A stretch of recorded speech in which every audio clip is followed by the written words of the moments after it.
శీతాకాలంలో జనరల్గా వచ్చే ఇష్యూస్ ఏంటి అంటే జలుబు చేయడం, లేకపోతే ఫ్లమ్ ఎక్కువగా ఫామ్ అవ్వడము, వీటితో పాటు కొంత వాత రోగాలు అనేవి మనం ఎక్కువ చూస్తూ ఉంటాం. అది జాయింట్ పెయిన్స్ అవనివ్వండి. సో వీటికి సంబంధించి ఆయుర్వేదంలో ఎలాంటి పరిష్కారాలు ఉన్నాయంటే ఏం చెప్తారు సార్?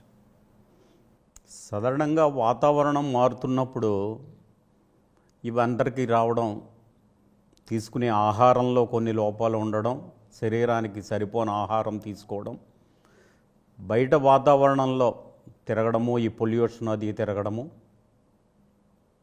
దానివలన జలుబు, రొంప, దగ్గు, ఆయాసం, ఒగర్పు, అస్తమా ఇటువంటివన్నీ కూడా శ్వాసకోశాలకి సంబంధించిన సమస్యలు ఎక్కువగా వస్తూ ఉంటాయండి.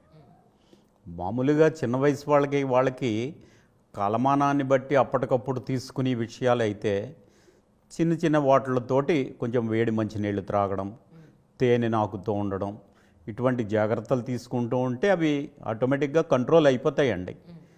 లేదు కొంచెం ఔషధాని కింద ఏదైనా వాడాలి అన్నప్పుడు ఈ జలుబు కానీ, రొంప కానీ, తుమ్ములు కానీ, కఫం కింద ఉండడం కానీ, దాని గురించి ఎవరైనా సరే కూడా వెంకటేశ్వర ఆయుర్వేద లిమిటెడ్ చింతలూరు కంపెనీ వారిది చ్యవనప్రాశలేహం అని ఒక ఔషధం ఉంటుందండి. దీన్ని ఉదయం లేచి బ్రష్ చేసుకున్న వెంటనే ఒక చెంచాడు తింటూ ఉంటే శ్వాసకోశాలకి సంబంధించిన సమస్యలు, ఈ లంగ్స్కి శుభ్రం చేస్తూ, ఈ కఫము ఇటువంటిది ఏదైనా ఉంటే తగ్గడానికి బాగా పనికొస్తుంది. జనరల్ టానిక్ కింద కూడా ఎక్కువగా ఇది ఉపయోగపడుతుందండి. కొంచెము ఇంకా ఎక్కువగా ఉంది అని అనిపిస్తే కనుక శ్లేష్మగజాంకుశము అని ఒక మాత్ర ఉంటుందండి. ఈ మాత్రని కాచి చల్లార్చిన మంచినీళ్ళతో ఒక మాత్ర వేసుకుంటూ ఉంటే సాధారణంగా వచ్చి జలుబు, రొంప, దగ్గు, కఫం వీటికన్నింటికి సరిపోతూ ఉంటుందండి. ఇలా వాడుకుంటూ ఆహార నియమాలు కొంచెం పాటిస్తూ, వేడి మంచినీళ్ళు త్రాగుతూ, పెరుగు ఇటువంటివి, సీతాఫలము, కఫాన్ని పెంచి ఇవి తినకుండా ఉంటే దాని నుంచి ఉపశమనం పొందవచ్చు. వీటితో పాటు అంటే మీ మెడిసిన్ నాకు ఆల్మోస్ట్ ఒక 20 సంవత్సరాలుగా సుపరిచితం కాబట్టి అడుగుతున్నాను. దీంతో పాటు మీరు కొన్ని ఇస్తారు కదా సార్, మహాలక్ష్మి విలాస రసం. అదేనండి అమ్మా, మీకు ఇందాక నేను చెప్పిన చ్యవనప్రాశలేహము శ్లేష్మగజాంకుశము అన్నది ఈ కాలమానాన్ని బట్టి వచ్చి వ్యాధులు అన్నింటికి కూడా ఇవి సరిపోతూ ఉంటాయి. అదే వ్యాధి కొంచెం తీవ్రత అవ్వడం వల్ల బాగా ఊపిరాడకపోవడము, గుండె బరువుగా రావడము, ఆయాసం ఎక్కువగా రావడము, కఫం ఎక్కువగా ఉండడము, తుమ్ములు ఎక్కువగా ఉండడము జరుగుతూ ఉంటుందండి. వాళ్ళకి మహాలక్ష్మి విలాసరసము అని ఒక మందు ఉంటుందండి. ఈ మందుని కొంచెం సీతోపలాద చూర్ణం కలుపుకుని ఉదయము, సీతోపలాద చూర్ణం అంటే ఏమిటో చెప్పండి, మరి మాకు తెలియదు కదా. సీతోపలాద చూర్ణం అన్నది కూడా ఒక ఔషధం అండి. అది ఓకే. ఆ ఔషధం దీనికి అనుపానంగా కలుపుకుని ఇవి రెండూ కలిపి ఉదయము సాయంత్రము తేనెతోటి తీసుకుంటూ, ద్రాక్షారిష్టము అని ఒక టానిక్ ఉంటుందండి, వెంకటేశ్వర ఆయుర్వేద నిలయం లిమిటెడ్ చింతలూరు వారిది. ద్రాక్షారిష్టము రాత్రి పడుకునేటప్పుడు 3 మూతల మందు, 3 మూతల మంచినీళ్ళు కలిపి తాగితే ఈ మహాలక్ష్మి విలాసరసము ప్లస్ ద్రాక్షారిష్టము కలిపి వాడడం వల్ల ఈ శీతాకాలంలో వచ్చే వ్యాధుల గురించే కాకుండా పూర్వకాలంగా అనాదిగా ఉన్న అస్థమా రోగులకు కూడా చాలా ఆరోగ్యకరాన్ని చేకూర్చడానికి బాగా పనిచేస్తూ ఉంటుందండి. ఈ మధ్య ఎక్కువగా కొన్ని వీడియోలు వస్తుందంటే శీలాజిత్ అనేది అసలు దేనికి పనికొస్తుంది, శీలాజిత్ అనే సిరప్ కానీ దేనికి పనికొస్తుంది అనేది. శిలాజిత్ క్యాప్సిల్స్ అన్నది కొంతమందికి బలానికి అది వాడుతున్నారండి. కానీ మా వెంకటేశ్వర ఆయుర్వేద నిలయానికి సంబంధించి మా దగ్గర శిలాజిత్తు భస్మం అన్నది పౌడర్ కిందే ఉంటుంది. అది ఒంట్లో ఉన్న ఉష్ణం తగ్గడానికి, అరికాళ్ళు మంటలు, కళ్ళు మంటలు, మూత్రం మంట ఇలాంటివి ఏదైనా ఉంటే తగ్గడానికి పడవ. దాని గురించి శిలాజిత్ క్యాప్సిల్స్ కొన్ని నరాలు పటుత్వానికి కూడా పనికొస్తాయి. సార్ ఇప్పుడు మీరు ఆస్తమా అన్నారు, లేదా డస్ట్ అలర్జీ అనుకోండి, వీజ్ అని వినపడుతూ ఉంటుంది మనకి, లోపల నుంచి ఫ్లమ్ లంగ్స్లో బాగా ఉండి పైకే సౌండ్ వినపడుతూ ఉంటుంది వాళ్ళు ఊపిరి తీసుకున్నప్పుడు, నవ్వినప్పుడు, దగ్గినప్పుడు అది వస్తూ ఉంటుంది. అయితే చాలామంది ఏం చేస్తారంటే ఓ పక్క నుంచి ఇంగ్లీష్ మెడిసిన్ వాడుతూ ఉంటారు, ఇంకో పక్క నుంచి ఆయుర్వేదిక్ మెడిసిన్ లేదా హోమియోపతి మెడిసిన్ ఇలా వాడుతూ ఉంటారు. అలా వాడడం వల్ల ప్రాబ్లం ఏమి ఉండదంటారా సార్? ఆయుర్వేద మందు, అలోపతిక్ ఇంగ్లీష్ మందులు రెండు కలిపి వాడడం వల్ల వారికి ఏ రకమైన ఇబ్బంది ఉండదండి. వ్యాధి వెంటనే కంట్రోల్లోకి రావాలి అంటే అలోపతిక్ మందులు వాడుకుంటూ పక్కన ఇది వాడినప్పుడు ఆయుర్వేద ఔషధం కూడా తీసుకుంటూ ఉన్నప్పుడు వ్యాధి పూర్తిగా తగ్గుతుంది, పూర్తిగా ఉపశమనం చేస్తూ ఉంటుంది. వాళ్ళు ఒరే ఔషధాలు వేసుకుంటున్నాము, మందులు వేసుకుంటున్నాము తగ్గిపోతుందనే కాకుండా ఆహార నియమాలు పాటిస్తూ తగిన ఎక్సర్సైజ్, మానసికంగా కూడా ప్రిపేర్ అవ్వాలండి. నాకు ఈ బాధ ఎక్కువగా ఉంది, నేను ఎక్కువ సమస్యలో ఉన్నాను అని చెప్పని మానసికంగా పెట్టేసుకోకుండా నేను ఈ ఔషధం వాడుతున్నాను, నాకు వ్యాధి తగ్గుతుంది అని కూడా పెట్టుకుని చేసుకున్నప్పుడు మానసికంగా ఔషధము పనికొస్తుంది, ఆరోగ్యం కూడా మంచిగా. ఆహార నియమాలు పాటించడము, ఔషధం వేసుకోవడము, ఆహార నియమాలతోటి జాగ్రత్తగా ఉన్నప్పుడు ఈ శీతాకాలంలో వచ్చే వ్యాధులే కాకుండా దగ్గు, రొంప, జలుబు, ఆయాసము, అస్తమా, ఒగర్పు వీటిని అన్నింటిని కూడా బాగా కంట్రోల్ చేసుకోవచ్చండి. బాగుంటుంది. ఇప్పుడు మీరు మహాలక్ష్మి విలాసరసం గురించి చెప్పారు. అవునండి. ఇది కాకుండా ఇంకోటి కూడా ఉంటుంది సార్, దాని పేరు ఏకోత్తర వృద్ధి మహాలక్ష్మి విలాసరసం అని కూడా ఉంటుంది. అవును. అంటే అది ఉన్న వ్యాధి ఉన్న తీవ్రతని బట్టి ఔషధాలు 2 రకాలు పెట్టాలా, 3 రకాలు పెట్టాలా, 1 పెట్టాలా అన్నది నిర్ణయించడం జరుగుతుందండి.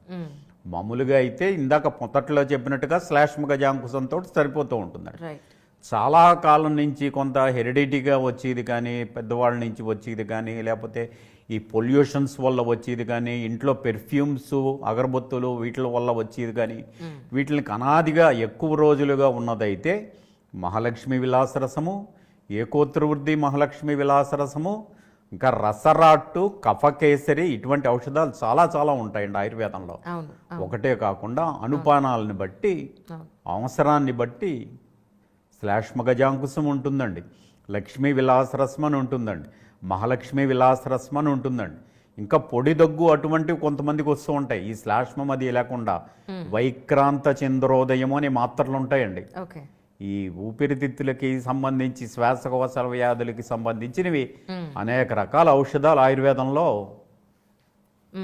వెంకటేశ్వర ఆయుర్వేద నిలయం లిమిటెడ్ చింతలూరు వారు చాలా అనాదిగా 97 సంవత్సరాలుగా ఈ ఔషధాలు తయారు చేసే సంస్థ అండి. అవును సార్, అవును. ఇంతకీ మిమ్మల్ని అందరూ శర్మగారు శర్మగారు అంటారు, మీ పూర్తి పేరు ఏంటండి? నా పేరు ఆకొండ లక్ష్మీనారాయణ శర్మ అండి. Okay okay, right right sir. అలాగే నేను మీ దగ్గర ఎసిడిటీకి మీరు అదేంటో ట్యాబ్లెట్స్ ఇచ్చారండి, ముత్యంతో చేస్తారండి ట్యాబ్లెట్ అని చెప్పారు మీరు, నాకు బాగా గుర్తు. సో ఎసిడిటీకి శాశ్వత పరిష్కారం ఆయుర్వేదంలో ఉందంటారా సార్? ఏ వ్యాధికైనా సరే పరిష్కారము అనేది ఉంటుందండి, ఔషధం ద్వారా తగ్గించుకోవచ్చు. కానీ ఔషధము ఒకటే వాడుతున్నాం తగ్గిపోతుంది అని కాకుండా ఆహార నియమాలు పాటిస్తూ ఔషధం తీసుకున్నప్పుడు ఆ వ్యాధి పూర్తిగా నిర్మూలన అవుతుందండి. గ్యాస్ కానీ, అజీర్ణం కానీ, ఎసిడిటీ కానీ, కడుపు ఉబ్బరం కానీ, మలబద్ధకం కానీ, ఇవి అన్ని రకాలు కానీ ఇందులో ఏదైనా కానీ మనము సమయానికి ఆహారం తీసుకోకపోవడం వల్ల, ప్రతి మనిషి కూడా ఉదయం బ్రేక్ఫాస్ట్ తీసుకోవాలి, మధ్యాహ్నం లంచ్ తీసుకోవాలి, నైట్ డిన్నర్ తీసుకోవాలి. తీసుకునే ఆహారం సమయానుకూలంగా తీసుకుంటూ ఉండాలండి. టైం కాని టైంలో తినడం వల్ల అవసరం కాకుండా అనవసరమైన ఆహారం, అంటే అన్నీ అవసరమైనవి అని అనుకోండి, oil foods, spicy foods, masala foods ఇటువంటివి తినడం వల్ల, టైంకి ఆహారం తీసుకోకపోవడం వల్ల ఈ జీర్ణ ప్రక్రియ కొంచెం ఇబ్బంది చేసి ఇటువంటి వ్యాధులు వస్తూ ఉంటాయండి. సార్, తర్వాత ఈ వర్షాకాలం, శీతాకాలంలో ఎక్కువగా ఇబ్బంది పడేది కీళ్ళ సమస్యలు, కీళ్ళవాతంతో ఉన్నవాళ్ళు, లేదంటే జాయింట్ ఇష్యూస్ ఏమన్నా ఉంటే ఎక్కువగా పెయిన్స్ అనేవి కనపడుతూ ఉంటాయి. సో అలాంటి వాటికి ఆయుర్వేదంలో ఉన్న మెడిసిన్ అంటే ఏమని చెప్తారు సార్? పూర్వకాలంలో ఒక 60 సంవత్సరాలు దాటిన తర్వాత ఎవరికైనా ఈ మోకాళ్ళు, మోచేతులు, నడుము, మడ ఇటువంటి నొప్పులు రావడము, కీళ్ళు పనిచేయకపోవడం అది జరుగుతూ ఉండేవండి. ప్రస్తుత కాలమానాన్ని బట్టి ఒక 30 సంవత్సరాల వయసు వాళ్ళకు కూడా, చిన్న వాళ్ళకు కూడా ఈ నొప్పులు స్టార్ట్ అయిపోతున్నాయండి. ఆహార లోపం వల్ల, సరైన ఆహారం, పటుత్వం కలిగే ఆహారం తినకపోవడం వల్ల, రక్త ప్రసరణ సరిగ్గా జరగకపోవడం వల్ల, జాయింట్స్ అరగడం వల్ల ఇటువంటి లక్షణాలు ఎక్కువ మందికి వస్తూ ఉంటాయి. దీనికి ఆయుర్వేదంలో బృహద్వాత చింతామణి అని ఒక మాత్ర ఉంటుందండి. ఇది ఏ రకంలో ఉన్నవా, ఏ రకమైన నొప్పులైనా, మోకాళ్ళు, మోచేతులు, నడుము, కీళ్ళు, జాయింట్స్, మెడ, ఈవెన్ పక్షవాత లక్షణాల దగ్గర నుంచి కూడా తగ్గించడానికి చాలా బాగా పనిచేస్తుందండి. సో వీళ్ళు కొంచెం వంకాయ, గోంగూర, బంగాళాదుంప, శనగపప్పు ఇటువంటి పదార్థాలు ఆహారం వల్ల తీసుకోకుండా ఈ మాత్రలు వేసుకుంటూ, నారాయణ తైలం అనేది ఒకటి, ఏ ప్రదేశంలో నొప్పి అయితే ఉందో ఆ ప్రదేశంలో పైన రాస్తూ ఉంటే వారికి ఆ బాధలు బాగా తగ్గుతాయండి. రైట్. అంటే ఆయుర్వేదానికి పచ్చం చేయాల్సిందే అంటారు. ఉంటుందండి. ఆయుర్వేదానికనే కాకుండా డాక్టర్లు అందరూ అన్నీ తినేయచ్చు అని చెప్పి చెప్తారండి. సాధారణంగా అందరూ కూడా తినకముందర ఒక మాత్ర, తిన్నాక ఒక మాత్ర వేసుకోమంటారు. అంటే ఈ మాత్ర వేసుకుని ఏదైనా తినేసేయి, ఓకే, తినడానికి ఏమైనా ఉన్న దోషాలు పోవడానికి ఈ మాత్ర. అంటే అలా కాదండి. ప్రతి వాళ్ళు కూడా సాత్విక ఆహారం, అన్ని రకాల కాయకూరలు, ఆకుకూరలు, పప్పు పదార్థాలు, మంచి ఆహారం తీసుకుంటూ ఉంటే అసలు అనారోగ్యమే ఉండదండి. టయానికి ఆహారం తీసుకోకపోవడం వల్ల, అనుకూలమైన శరీరానికి అవసరమైన పదార్థాలు తినకపోవడం వల్ల, ఇప్పుడు బయట అనవసరమైన ఫుడ్స్ అన్నీ తినడం వల్లే అనారోగ్యాలు ఏదైనా వస్తాయి. డయాబెటిక్స్ అనేవి ఇప్పుడు చాలా ఎక్కువగా చూస్తూ ఉన్నాం. ఆయుర్వేదంలో డయాబెటిక్ కనుక అయితే ఎవరైనా సరే మనం మెడిసిన్ తీసుకుంటే తగ్గే అవకాశం ఉందా సార్? డయాబెటిక్ అన్నది చాలా దారుణంగా చాలామందికి వస్తుందంట. పూర్వం చాలా తక్కువగా ఉండేది, ఈ మధ్యన అందరికీ ఎక్కువైపోయింది. జీవనశైలి సరిగ్గా లేకపోవడం, ఇందాక చెప్పానంటే టయానికి సరిగ్గా ఆహారం తీసుకోకపోవడం, టైం కాని టైంలో తినడం, ఏదో ఒకటి బయట దొరికిన ఆహారం తినేయడం, శరీరానికి సరిపడ వ్యాయామం లేకపోవడం, దీనివలన ఒత్తిడి వల్ల పెరిగిపోతుంది. రోగాలన్నింటికి మూల కారణం అవి మాత్రమే. అంతేనండి. ఓకే. ఒత్తిడి పెరిగిపోతుంది. ఒత్తిడి పెరిగిపోవడంతో టెన్షన్ తోటి ఏ సమస్యలైనా వస్తాయి. సమయానికి ఆహారం తీసుకుని, సమయానికి నిద్రపోయి, సమయ ప్రకారము శారీరక శ్రమ, వాకింగ్ ఇలాంటివి చేసుకుంటూ ఉన్నప్పుడు ఏమీ ఉండదు. సో చాలామందికి ఇప్పుడు అన్నీ స్పీడ్ టైంలో జరగటం లేదు అలాగా. దాని గురించి చాలామందికి వస్తుందండి. దీనికి వసంత కుసుమాకరం అని ఒక ఔషధం ఉంటుందండి. అది 20 రకాల మేహాల్ని తగ్గిస్తుందండి. 20 రకాల మేహాల్లోనూ ఒక రకమైన మేహం మధుమేహం. ఈ మధుమేహం డయాబెటిక్ పేషెంట్లకి అది షుగర్ లెవెల్ ఎలా ఉండాలో అలా కంట్రోల్ చేస్తూ, దానివలన ఇతర ఇబ్బందులు ఏమీ లేకుండా, అంటే వాళ్ళ సాధారణంగా ఈ షుగర్ ఉన్న వాళ్ళకి మూత్రం ఎక్కువ సార్లు అవుతూ ఉంటుంది, పాదాలు మంటలు, తిమ్మిర్లు వస్తూ ఉంటాయి, నరాల బలహీనత అది ఏర్పడుతూ ఉంటుంది. అటువంటివి ఏమీ లేకుండా చేస్తూ ఉంటుంది. ఔషధం ఉంటుంది, వసంత కుసుమాకరం ఔషధం చాలా బాగుంటుంది. పేటెంట్ డ్రగ్ VK4 డయాకాన్ అని ఒక మాత్రలు ఉంటాయి. VK4 డయాకాన్ ఇది చాలా చాలా ప్రత్యేకమైన ఔషధం అండి. షుగర్ పేషెంట్లకి చాలా ఆరోగ్యాన్ని చేకూరుస్తుంది.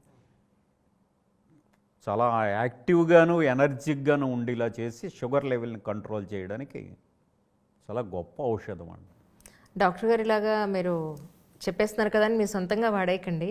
ఎందుకంటే సమస్య ఎంత ఏ రేంజ్లో ఉంది అని తెలుసుకుని దానికి తగ్గట్టుగా పాళ్ళు, దానికి తగ్గట్టుగానే వేసుకోవాల్సిన మోతాదులు ఆధారపడి ఉంటాయి. మీరు సొంత వైద్యాలు మాత్రం చేసుకోకండి. వెళ్ళి డాక్టర్ని కన్సల్ట్ అవ్వకుండా మీరు ఇక్కడైతే చెప్పేశారండి ఈ ప్రోగ్రాంలో ఇది వాడేసామని మాత్రం అనుకోండి. నేను అంతేనా? కరెక్ట్, 100% కరెక్ట్ అండి. ఇప్పుడు నేను చెప్పాను కదా, ఈ మందు అందరూ కూడా కొనుక్కుని వాడేయచ్చును కదా అని చెప్పిన మటుకు మాత్రం ఎవరు కూడా కాదండి. శరీర తత్వాన్ని బట్టి, ఆహార నియమాలని బట్టి, వేషుదుకుని మందు వేసుకుని సమయాన్ని కేటాయించిన దాన్ని బట్టి డాక్టర్ సలహా ప్రకారమే వాడాలి తప్ప, ఏదో నేను చెప్పాను కదా అని చెప్పని మీరు కొనేసుకుని వాడేయడం వల్ల మటుకు మాత్రం మంచిది కాదండి. ఏదైనా అడ్వైస్ ప్రకారము వాడడమే మంచిదండి.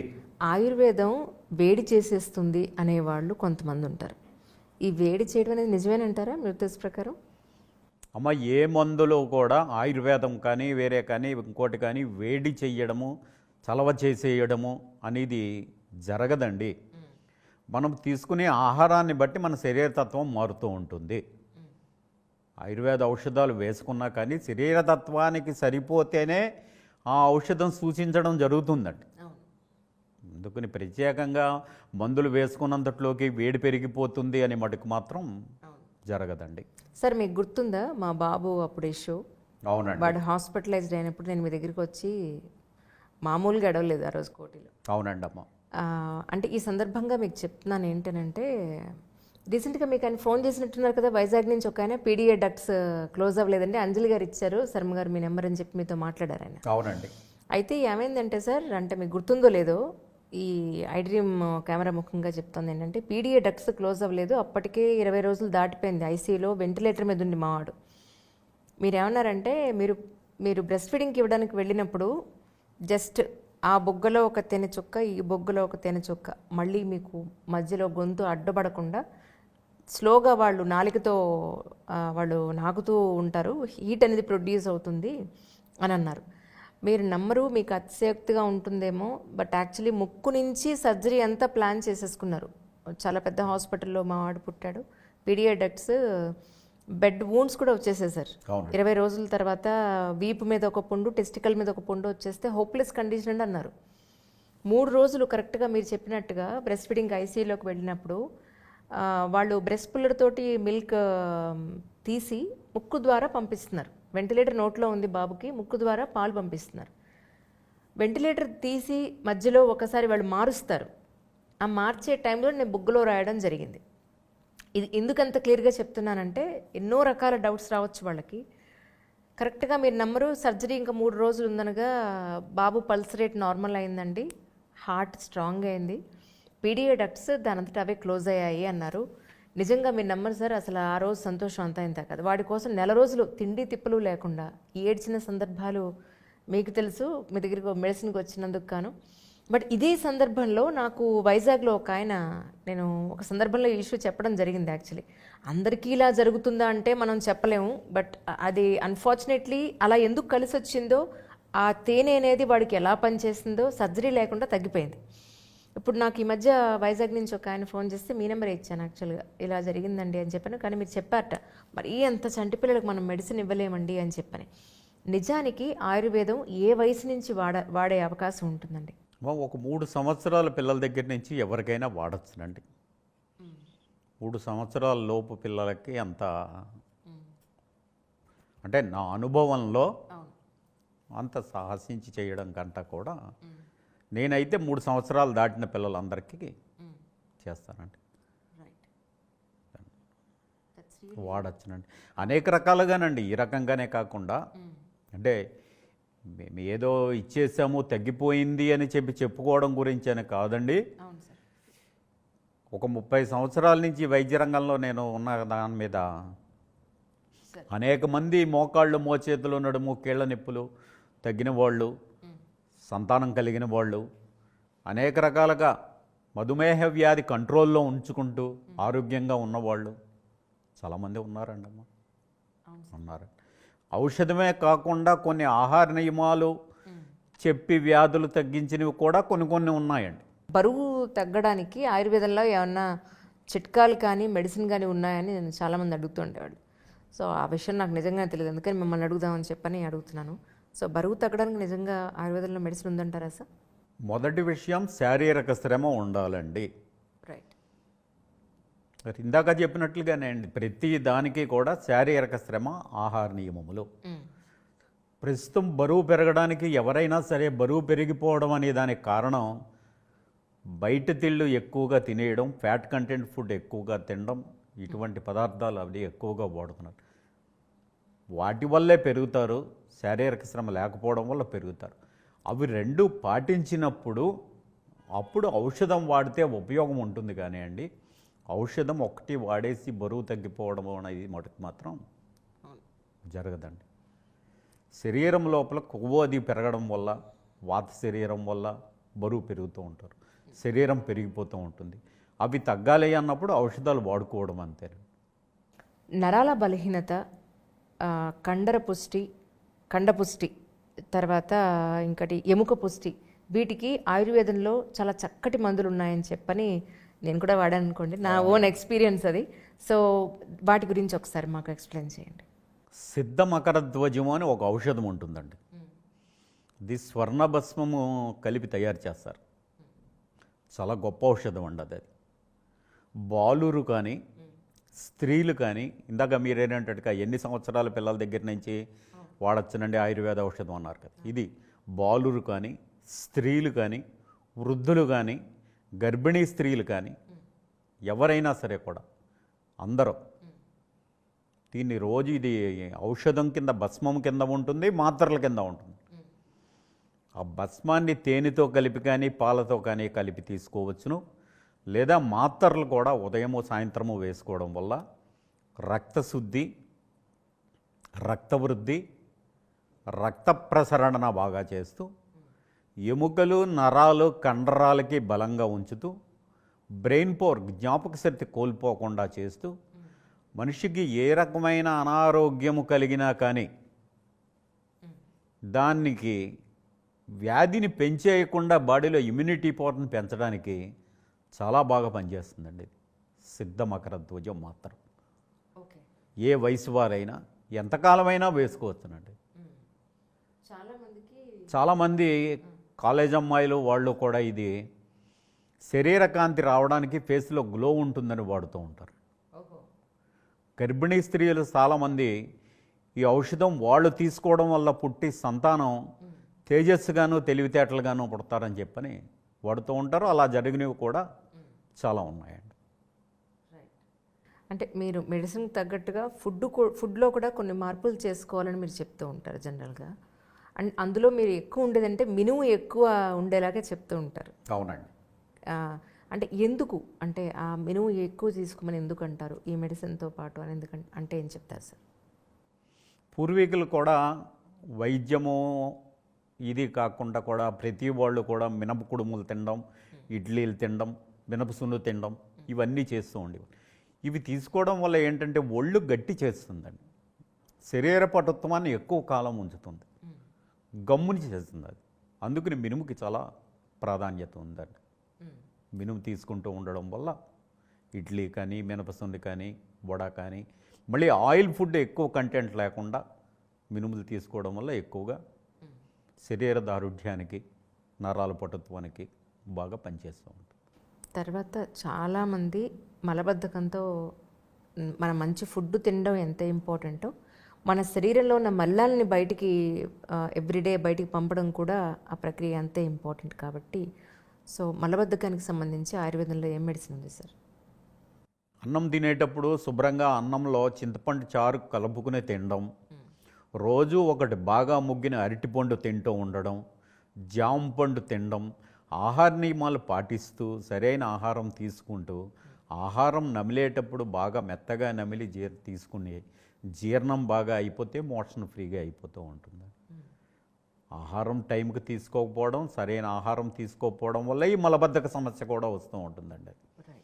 రాత్రి పడుకునేటప్పుడు ఒక గ్లాసుడు వేడి మంచినీళ్ళు తీసుకోవడం, త్రిఫల చూర్ణం అని పౌడర్ ఉంటుందండి.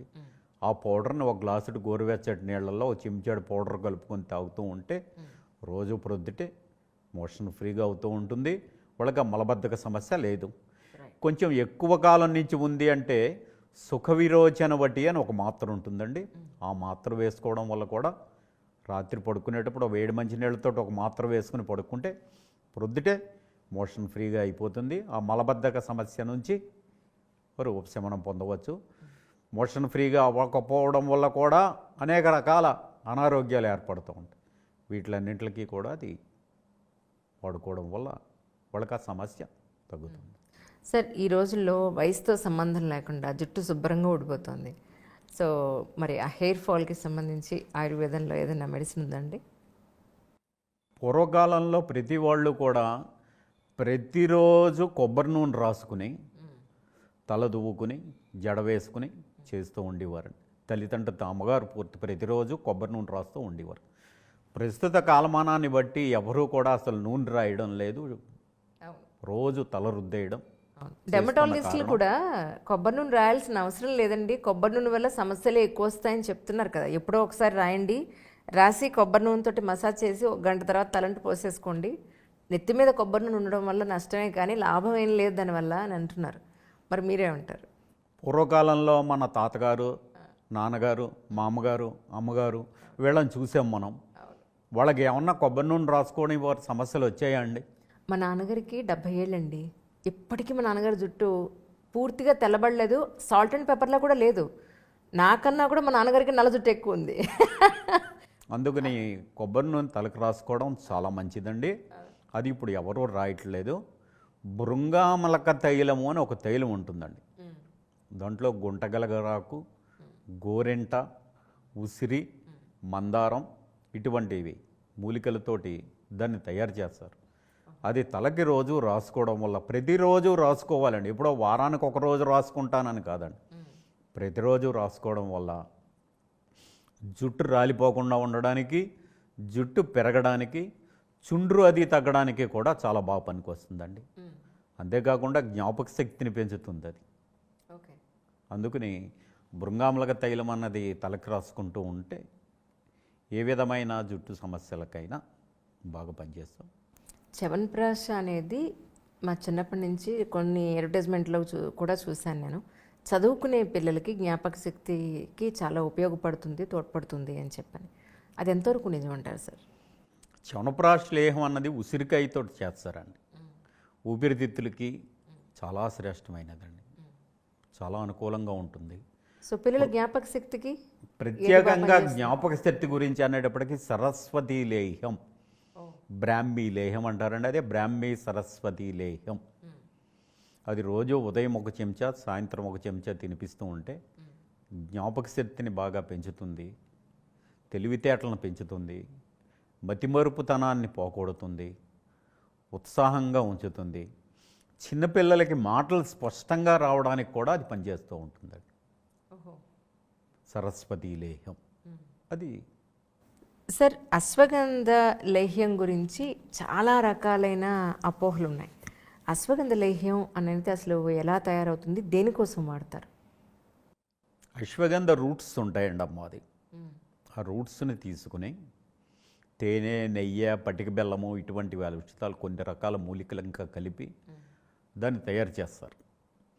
అది అశ్వగంధ లేహం అన్నది దానికి దీనికి అని కాదండి, ఏ రకమైన అనారోగ్య సమస్య లేని వాళ్ళు కూడా రోజు తినచ్చు. శరీర పుష్టి, ఇందాక మీరు అడిగారు, కండ పుష్టి, నరాలు పటుత్వం, ప్రస్తుత కాలమానంలో ప్రతి వాళ్ళకి ఉన్న మానసిక సమస్య, మానసిక ఆందోళనలు, టెన్షన్స్, ఒత్తిడి తగ్గిస్తూ శరీరానికి పుష్టిని పెంచడానికి చాలా అద్భుత ఔషధం. ఆయుర్వేదానికి మూలం అశ్వగంధ. ఇందాక మీరు అన్నారు పిల్లలు పుట్టని వాళ్ళకి కూడా ఈ కొన్ని మెడిసిన్స్ వాడడం వల్ల పిల్లలు పుట్టారు అని చెప్పని, వాటి గురించి ఏమన్నా కొంచెం చెప్పగలుగుతారా మాకు? ఆడవాళ్ళల్లో నెల నెల బహిష్టులు సరిగ్గా రాకపోవడము, అధికంగా ఒళ్ళు పెరగడము, బహిష్టు టైంలో కడుపు నొప్పి, నడుము నొప్పి రావడము, ఇతర సమస్యలు కొన్ని ఉంటూ కొన్ని కారణాల వల్ల సంతానం కలగడం ఆలస్యం అవ్వడము, సంతానం కలగకపోవడము ఇలా జరుగుతూ ఉంటుంది. వాళ్ళకి వెంకటేశ్వర ఆయుర్వేద నిలయం లిమిటెడ్ వారిది కళ్యాణ ఘృతము అని ఒక మందు ఉంటుందండి. మహాద్రాక్షాది చూర్ణం అని ఒక ఔషధం ఉంటుందండి. ఇవి రెండూ కలిపి పాలతో సేవిస్తే చాలామందికి సంతానం కలిగిన వారు ఉన్నారు. క్రమం తప్పకుండా ఒక 6 మాసాలు వాడితే చాలా ఫలితాలు ఉంటాయండి. అలా మగవాళ్ళల్లో కూడా కొన్ని వీర్యదోషాలు ఉంటాయండి. దానికి పంచబాణ రసము అని ఒక మాత్రం, మదన కామేశ్వర లేహ్యము అని ఒక లేహ్యము ఉంటుంది. ఇది వాడడం వల్ల మగవాళ్ళల్లో వచ్చి వీర్యదోషాలు అవి పోగొట్టి సంతానం కలగడానికి ఇలా భార్యాభర్త ఇరువురు కూడా ఒక 5-6 నెలలు వాడితే బాగా ఫలితాలు ఇచ్చిన వారు చాలామంది ఉన్నారు. సార్, ఈ డస్ట్ అలర్జీలకి, రెస్పిరేటరీ అలర్జీస్కి సంబంధించి ఆయుర్వేదంలో ఏది వాడితే మంచిదంటారు? కొంతమందికి ఇంట్లో బూజు, దుమ్ము, ధూళి ఉంటుందండి, వాటి వల్ల వస్తుంది. కొంతమందికి అగరబత్తులు అవి పొగ, పెర్ఫ్యూమ్స్ అవి వాటి వల్ల వస్తుంది. కొంతమంది బయట పొల్యూషన్ వల్ల వస్తూ ఉంటుంది. వీటి వల్ల ఈ ఊపిరితిత్తుల్లో ఇవన్నీ సూక్ష్మక్రిములు చేరడం వల్ల అది డస్ట్ అలర్జీ టైప్లో వస్తూ ఉంటుందండి. మామూలుగా ఉన్న వాళ్ళు అయితే చవనప్రాశలేహమో, ద్రాక్షారిష్టమో ఇందాక చెప్పిన కంటిన్యూగా వాడుకుంటుంటే ఉపశమనంగా ఉండిపోతుంది. అది కొంచెం ఏదైనా వ్యాధి ముదిరి పరిస్థితికి వచ్చినప్పుడు ఇందాక చెప్పినట్టుగా మహాలక్ష్మి విలాస రసం, ఏకోత్తర వృద్ధి మహాలక్ష్మి విలాస రసం, ఇటువంటి ఔషధాలు వారి యొక్క వ్యాధి ఉన్న పరిస్థితిని బట్టి పోవడం. సార్, మైగ్రేన్కి కూడా ఉందా అండి మెడిసిన్ ఉందా? మైగ్రేన్కి ఉంటుందండి మాది. ఎక్కువ ఆలోచన వల్ల, ఒత్తిడి వల్ల, పైత్య ప్రకోపం ఎక్కువగా ఉండడం వల్ల ఈ తలనొప్పి, తలదిమ్ము, మాడు నొప్పి, పార్శ్వపు నొప్పి ఇటువంటి వస్తూ ఉంటాయి. వీటికి కొంచెం జాగ్రత్త తీసుకుంటూ చంద్రావర్తి రసము అని ఒక మందు ఉంటుందండి. చంద్రావర్తి రసము, ఈ మందుని జీలకర్ర పొడితోటి సేవిస్తూ ఉంటే ఈ శిరస్సుకి సంబంధించినవి ఏదైనా సమస్యలు తగ్గిస్తూ ఉంటుంది. దాంతోపాటుగా చందనాది తైలం తలకి రాసుకుంటే ఇందాక మీరు అడిగినట్టుగా ఈ మైగ్రేన్, తలనొప్పి, తలదిమ్ము, పార్శ్వపు నొప్పి ఇటువంటి వ్యాధులన్నింటినీ కూడా తగ్గించుకోవచ్చు. దానివల్ల ప్రశాంతంగా నిద్ర కూడా కలిగిస్తూ ఉంటుంది. సో అయితే నిద్రలేమితనానికి ఒకళ్ళు నిద్ర సరిగా పట్టట్లేదు అన్నవాళ్ళు కూడా మన ఆయుర్వేదంలో కొంత మెడిసిన్ రాసుకోవచ్చు అండి. చందనాది తైలం రోజు తలకి రాసుకుంటూ ఇందాక మీరు అడిగిన అశ్వగంధ లేహ్యం తింటూ ఉంటే ఒత్తిడి తగ్గించి శిరస్సుకి చల్లదనం చేసి ప్రశాంతంగా నిద్ర పట్టేలా చేస్తూ ఉంటుంది. జనరల్గా మీరు ఆల్మోస్ట్ 30 ఏళ్ళుగా మీరు ఆయుర్వేదంలో ఉన్నారు. ఇప్పటి వరకు మీరు ఎక్కువ ఏ సమస్యల మీద మీ దగ్గరికి వచ్చారండి? గత 30 సంవత్సరాలుగా కూడా ఇక్కడ ఈ హైదరాబాదులో చాలామందికి కీళ్ళ నొప్పులు, అస్తమా ఎలర్జీ ఈ 2 వ్యాధుల మీదే ఎక్కువ సంఖ్యలో, మిగిలిన అన్ని రకాల వాటికి ఉంటాయండి. ఒక పైల్స్కి ఉంటుంది, బీపీకి ఉంటుంది, అన్నింటికీ కూడా ట్రీట్మెంట్ చేస్తాం. కానీ ఎక్కువగా ఈ asthma, allergy, sinus, bronchitis, throat infections వీటికి, ఈ ఆర్థరైటిస్, మోకాళ్ళు, మోచేతులు, నడుము, కీళ్ళ నొప్పులు ఈ రెండిట్ల మీద ఎక్కువ మంది పేషెంట్లు బాగా ఫలితాలు సాధించిన వారు ఉన్నారు. కానీ అంటే సార్, మా నాన్నగారు, మా తాతయ్య గారు, మేము, మా పిల్లలు ఆల్మోస్ట్ 4 తరాల నుంచి మేము వాడుతున్నాము మీ ఆయుర్వేదంది. సపోజ్ మా వాడికి జలుబు చేస్తే లక్ష్మీ విలాస రసం కొంచెం తేనెలో కలిపి పొద్దున్న, సాయంత్రం 1.5 2 days ఇస్తే 3rd డేకి జలుబు తగ్గిపోతుంది వాడికి. ఫ్లమ్ కూడా అంతే, దగ్గినప్పుడు ఒకవేళ ఫ్లమ్ వస్తూ ఉంటే ఏకోత్తర లక్ష్మీ విలాస రసం కొంచెం తేనెలో కలిపి 2 రోజులు వేయగానే 3వ రోజుకి పొడి దగ్గు స్టార్ట్ అవుతుంది. అప్పటివరకు వాడికి ఫ్లమ్తో ఉంటుంది దగ్గు, వెట్ కాఫ్ ఉంటుంది, డ్రై కాఫ్లోకి దించుతుంది తర్వాత స్లోగా. అప్పుడు మెడిసిన్లో మనం కొంచెం పాళ్ళు తగ్గించుకుని, లేదా ఒక్కసారి ఎక్కువ వాడినా కూడా కష్టమే కాబట్టి, అంటే మీకు కూడా ఉపయోగపడుతుందని చెప్తున్నాను. ఒక మెడిసిన్ పాళ్ళు వాడడం అనేది వాళ్ళ ఏమంటారు ఆరోగ్య తీవ్రతను బట్టి మీ అడ్వైస్ తోటే మనం వాడాల్సిన అవసరం ఉంటుంది కదా సార్? అబ్సల్యూట్లీ అంతేనంటారా? శరీర తత్వాన్ని బట్టి ఔషధము మోతాదు నిర్ణయించబడి ఉంటుందండి. అది ఒక మాత్ర వేసుకోవాలా, సగం మాత్ర వేసుకోవాలా, పౌడర్ 1 mg వేసుకోవాలా, 2 mg వేసుకోవాలా, అది వయస్సుని బట్టి, శరీర తత్వాన్ని బట్టి అంత మోతాదులోనే వేసుకోవాలి తప్ప, ఇప్పుడు నేను ఏదో ఈ మందు చెప్పాను కదా ఈ మందు కొనేసుకుని పొద్దున సాయంత్రం వేసేసుకుందాము అని మటుకు మాత్రం సొంతంగా ఎవరు వేసుకోకూడదు, వేసుకోవద్దు కూడా అన్నది. కొంతమంది ఏమంటారంటే ఆయుర్వేదం అందరికీ సూట్ అవ్వదు, లేదా హోమియోపతి అందరికీ సూట్ అవ్వదు, వాళ్ళ శరీర తత్వాన్ని బట్టి ఆధారపడి ఉంటుంది అని అంటారు సార్. దీనికి మీరేమంటారు?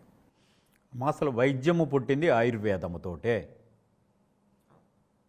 ఆయుర్వేదం అనేది మామూలు ప్రకృతి నుంచి లభించేవి. అవి ఏ మనిషికి కూడా ఏ విధమైన ఇతర ఇబ్బందులు రావడం అనేది జరగదు, సూట్ అవ్వకపోవడం అనేది జరగదు.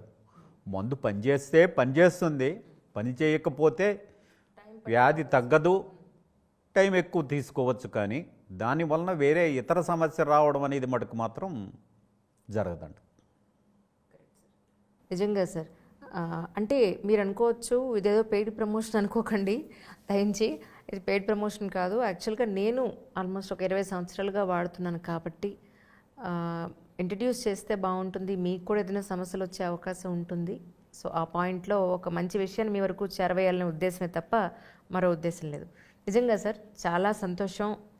ఎన్నో రోజులుగా అనుకుంటూ ఉన్నాను, మీరు దాన్ని పోస్ట్పోన్ చేస్తూ ఉన్నారు, వద్దండి ఇప్పుడు కాదండి అంటూను. ఫైనల్గా మొత్తానికి నాకు ఈరోజు ఇచ్చారు మీరు.